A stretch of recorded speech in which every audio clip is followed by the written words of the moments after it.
یہ اللہ تعالیٰ کے حسن میں اور معرفت حاصل کرنے میں ایک حجاب بن جاتی ہے، اور اس حجاب کی وجہ سے آدمی کو، کیونکہ اللہ تعالیٰ کا حسن، اللہ تعالیٰ کی قدرتیں، اللہ تعالیٰ کی صفات نظر ہی نہیں آ رہی ہوتی، بلکہ اس کو صرف دنیا سے کام ہوتا ہوا نظر آ رہا ہوتا ہے، اس کو اسباب نظر آ رہے ہوتے ہیں، مسبب الاسباب نظر نہیں آ رہا ہوتا، تو اللہ تعالیٰ کی غلامی سے نکل کر دنیا کی غلامی میں چلا جاتا ہے، اور اسی کی تفصیل انشاءاللہ آگے آ رہی ہے۔ مولانا یہاں پہ فرما رہے ہیں کہ دنیا کے لیے ہوشیاری اس دنیا میں نیند سے بھی بدتر ہے، کیونکہ نیند کی حالت میں انسان ظاہر مکلف نہیں ہوتا۔ اگر نیند کی حالت میں اللہ تعالیٰ سے غافل ہو بھی گیا تو اس کے اوپر کوئی پوچھ گچھ تھوڑی ہوگی، کیونکہ نیند میں تو اس کے ہوش کام نہیں کر رہے۔ تو اس کا مطلب یہ ہوا کہ جو نیند ہے وہ اس لحاظ سے فائدہ مند ہے کہ اس میں دنیا دار انسان کی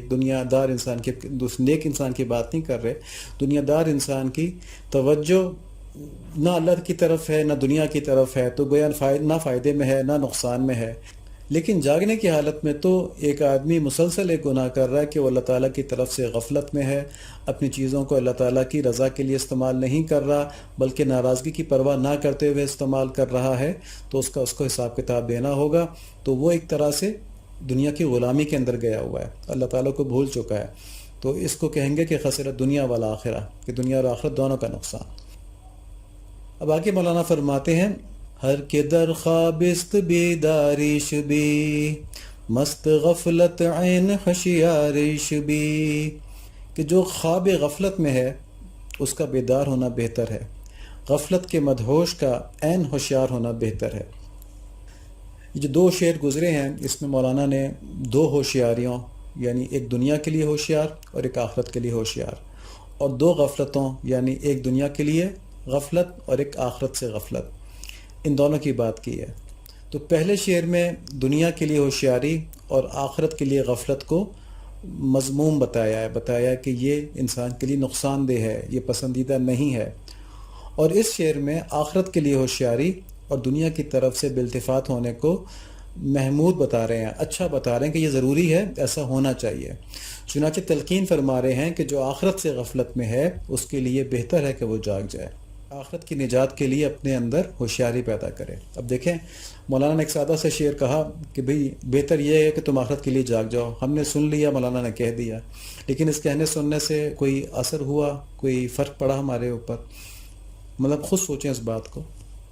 کہ اگر اس سے کہنے سننے کا اثر لیا ہوتا تو ہمارے اندر کوئی ارادہ پیدا ہوا ہوتا، ہم نے اپنی کوتاہیوں پر غور کرنا شروع کیا ہوتا،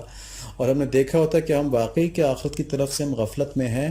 کیا ہماری ساری جو کوششیں اور تگدو ہے یہ دنیا کے لیے ہے، مطلب اپنا انالیسس تو ہم کریں نا اس میں، اور اگر ہم دیکھیں تو کیا ہمارے اعمال ایسے ہیں کہ ہم جہنم کے خطرے میں نہیں ہیں؟ ٹھیک ہے، تو اس میں اگر کسی کو یہ خیال آئے کہ بھی میرے اعمال تو ایسے ہی ہیں کہ میں جہنم کے خطرے میں نہیں ہوں، تو اس کو چاہیے کہ وہ جو اکابر صحابہ کرام تھے نا، ان کے حالات پڑھے کہ وہ حضرت عثمان رضی اللہ عنہ قبر کو دیکھ کے اتنا روتے تھے کہ داڑھی تر ہو جایا کرتی تھی۔ اسی طرح حضرت عمر رضی اللہ تعالیٰ عنہ، حضرت ابوبکر صدیق رضی اللہ تعالیٰ عنہ، جو اللہ تعالیٰ کے سامنے حساب کتاب دینے سے اتنا زیادہ گھبراتے تھے، کہتے تھے کاش ہم پیدا ہی نہ ہوئے ہوتے، جو اتنا ہمیں مشکل وقت دیکھنا پڑے گا اللہ تعالیٰ کے سامنے حاضر ہونے کا۔ اور ایک حدیث شریف ہے کہ تم سب گناہ گار ہو، اور تم میں سے بہترین گناہ گار وہ ہے جو زیادہ توبہ کرتا ہے۔ جس کے معمول میں توبہ ہے اور اتنا کو گناہ گار سمجھتا ہے، وہ تو پھر بھی مطلب سمجھے کہ انشاءاللہ امید ہے۔ تو جس کے معمول میں توبہ نہ ہو اور اپنا کو گناہ گار بھی نہ سمجھتا ہو تو کوئی بہت بڑی غلط فہمی ہو سکتی ہے، اللہ تعالیٰ میں محفوظ فرمائے۔ اسی چیز کو آخرت کی طرف سے غفلت کہا جاتا ہے کہ ہم جہنم کی طرف سے بے فکر ہو جائیں۔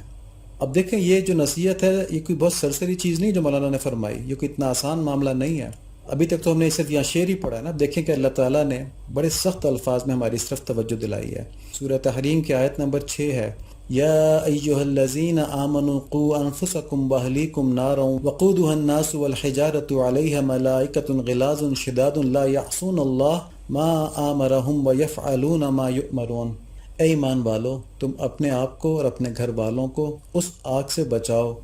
جس کا ایندھن انسان اور پتھر ہیں، جس پر سخت دل مضبوط فرشتے مقرر ہیں، جنہیں جو حکم اللہ تعالیٰ دیتا ہے اس کی نافرمانی نہیں کرتے بلکہ جو حکم دیا جائے بجا لاتے ہیں۔